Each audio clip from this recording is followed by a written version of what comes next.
We start with the intensifying of the ongoing US-Russia rivalry. Prominent American journalist Tucker Carlson has made explosive claims that have sparked an intense debate. In an episode of his podcast, The Tucker Carlson Show, the popular right-wing commentator said that the Joe Biden administration tried to pull off an assassination attempt on Russian President Vladimir Putin. Though Carlson provided no concrete evidence to support his wild claims, he has ignited a firestorm.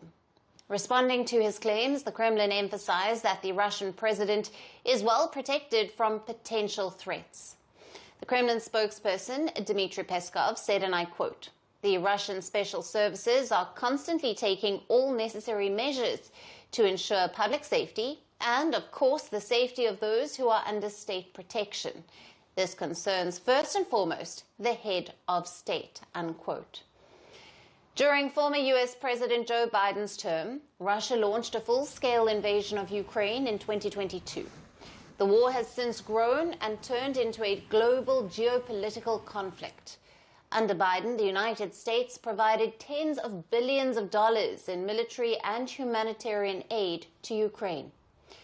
Russia's Speaker of the Parliament also responded to Tucker's claims. He warned that any plot to assassinate Vladimir Putin would have catastrophic consequences, including the possibility of nuclear war. He even took to Telegram to express outrage. He said, and I quote, "The plot to assassinate Putin, mere discussions of it is a crime, a serious threat to global security." He added that all international institutions should view it as a basis for an investigation. The Russian Parliament Speaker also linked Tucker Carlson's claims to assassination attempt on Donald Trump during his election campaign, attempts to attack Hungarian President Viktor Orban, the Belarusian President Alexander Lukashenko, and the Slovak Prime Minister Robert Fico. He suggested such threats are a part of a larger pattern. Allegations of a US plot to kill the Russian President Putin have surfaced before. In 2022, a report cited Pentagon sources suggesting that the US Department of Defense had considered a decapitation strike against Putin as a non-nuclear military option in response to this nuclear threat. Back then, Moscow had called these claims delusional. Conservative commentator Carlson Tucker is among the few American media personalities that Russia is fond of.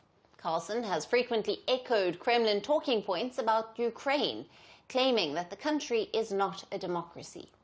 He even visited Moscow in February of last year and recorded a lengthy interview with Vladimir Putin, where the Russian leader gave a bizarre lecture full of historical misrepresentations and tried to dismiss Ukraine's claim to statehood.